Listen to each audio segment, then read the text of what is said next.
Sigurd sang penyeberang lautan, kisah Raja Perang Salib Norwegia. Di sebuah negeri yang dikelilingi fjord megah dan pegunungan membatu, lahirlah seorang anak yang takdirnya akan menembus batas tanah airnya, menggema hingga ke Yerusalem. Namanya Sigurd, putra Raja Magnus Barefoot, dan kelak dunia mengenalnya sebagai Sigurd the Crusader, satu-satunya Raja Skandinavia yang mengangkat salib suci dan berlayar sejauh Timur Tengah dalam nama iman. BAB, satu anak raja, darah petualang. Sigurd lahir pada tahun 1101 di tengah musim dingin yang keras. Sejak kecil, darah petualang mengalir dalam nadinya. Ayahnya, Raja Magnus, adalah penguasa garang yang lebih mencintai medan perang ketimbang istana. Ia membawa anaknya dalam pelayaran, mengenalkan laut sebagai rumah kedua. Sigurd kecil tumbuh dengan cerita tentang Roma, Konstantinopel, dan kota suci Yerusalem, dan bibit panggilan jiwa pun mulai tumbuh. Namun, pada tahun 1103, Raja Magnus wafat dalam pertempuran di Irlandia. Norwegia pun diserahkan kepada ketiga anaknya, Sigurd yang masih remaja, Eystein, dan Olafi. Sigurd, yang kala itu belum genap 2 tahun belas, mendapati dirinya menyandang mahkota dan beban kerajaan. Tapi pikirannya bukan hanya pada tahta, ia telah terpikat oleh cahaya dari timur. BAB 2 Salib di Laut Utara. Saat Paus Urbanus menyerukan pembebasan tanah suci dalam Perang Salib pertama, kabarnya menjalar lambat ke utara. Tapi Sigurd tak lupa. Ketika ia beranjak dewasa, panggilan itu menjadi obsesi.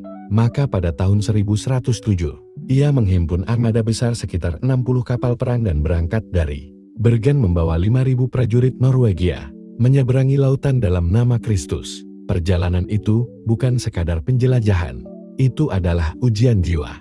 Mereka menaklukkan kota-kota muslim di semenanjung Iberia, membantu Raja Kastilia melawan kaum Moor, dan melanjutkan hingga ke Kepulauan Balearik, di mana mereka membumi hanguskan sarang bajak laut.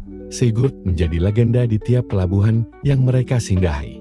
Akhirnya, mereka tiba di tanah Kekaisaran Bizantium. Kaisar Alexios menyambut mereka dengan kekaguman.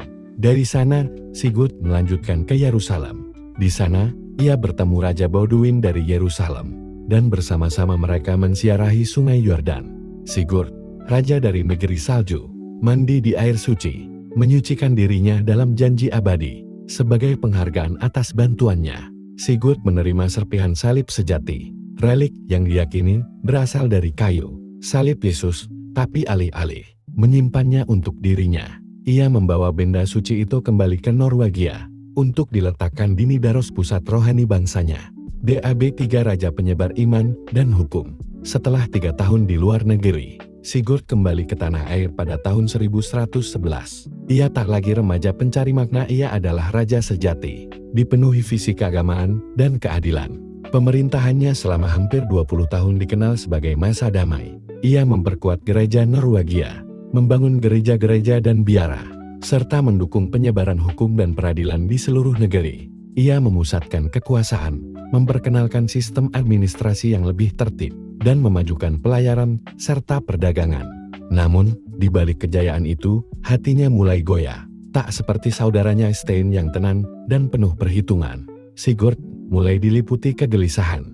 Ia menderita penyakit yang membuat pikirannya tak menentu. Di tahun-tahun akhir hidupnya, ia dikenal sebagai raja yang berubah-ubah hati, mudah marah, dan seringkali tenggelam dalam kecemasan rohani. BAB 4 Bayangan salib terakhir. Tahun-tahun terakhirnya diliputi bayang-bayang. Ia memerintah sendirian setelah wafatnya Eystein. Namun kesehatannya terus merosot. Banyak yang berkata ia dihantui oleh dosa perang, oleh darah yang ia tumpahkan, meski demi salib.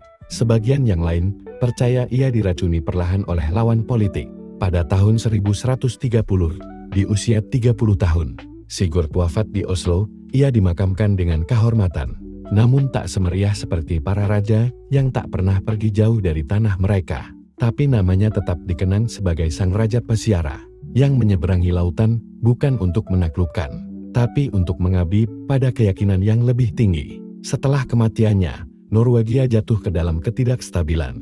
Anaknya, Magnus yang buta, tak mampu mempertahankan kestabilan negeri. Namun legenda Sigurd terus hidup dalam nyanyian para skald, dalam mosaik gereja, dan dalam tiap tiupan angin laut yang membawa cerita dari zaman ketika seorang raja Skandinavia menjejakkan kaki di Yerusalem.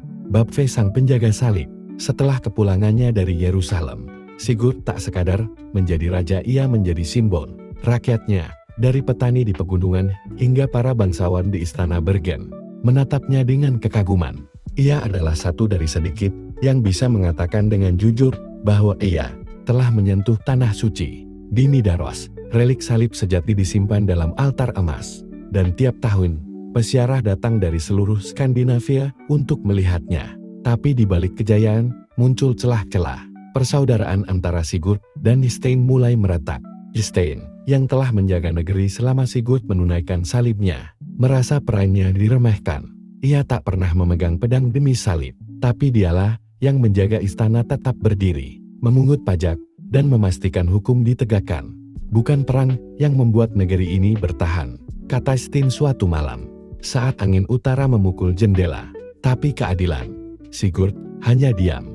Ia tahu saudaranya benar. Tapi bagaimana ia bisa menjelaskan apa yang ia lihat di timur? Yerusalem bukan sekadar tempat, itu adalah getaran yang mengubah jiwanya. Ia telah membakar kapal demi Tuhan, haruskah ia sekarang kembali pada urusan pajak dan para jar yang serakah? Meski tak pernah pecah secara terbuka, hubungan mereka semakin renggang. Dan ketika Eystein wafat pada tahun 1123, Sigurd kehilangan penyeimbangnya. Ia pun mulai terombang-ambing antara tugas duniawi dan bayang-bayang yang perlahan menutupinya. BAB 6 Pelayaran terakhir. Penyakit datang tak seperti tombak atau pedang, ia menetes pelan ke dalam tubuh. Sigurd mulai kehilangan semangat. Ia menolak berburu, malas menghadiri dewan, dan lebih senang duduk menyendiri di biara-biara kecil, membaca kitab suci dalam bahasa Latin dengan bantuan pastor pribadinya. Ada malam-malam saat ia bermimpi kembali ke sungai Yordan. Dalam tidurnya, ia melihat salib bersinar di langit, namun darah menetes dari ujungnya. Ia terbangun berkeringat, menggumamkan doa-doa sambil memegang relik kecil di dadanya. Namun di istana, para penasihat mulai resah. Raja semakin tak hadir. Para bangsawan mulai saling sikut demi pengaruh.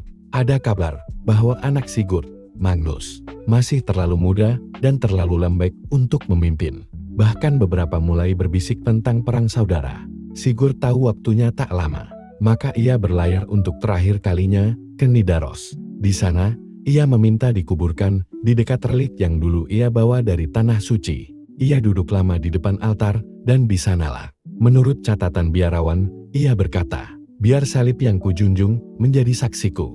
Aku telah berlayar lebih jauh dari banyak raja, tapi tak ada pelayaran lebih jauh daripada mencari kedamaian dalam hati sendiri." BAB 7 Warisan dan Perpecahan.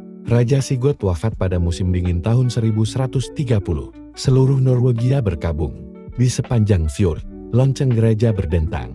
Dalam kabut yang menggantung di atas laut, orang-orang percaya arwahnya berlayar menuju surga, seperti Odin yang menunggang langit.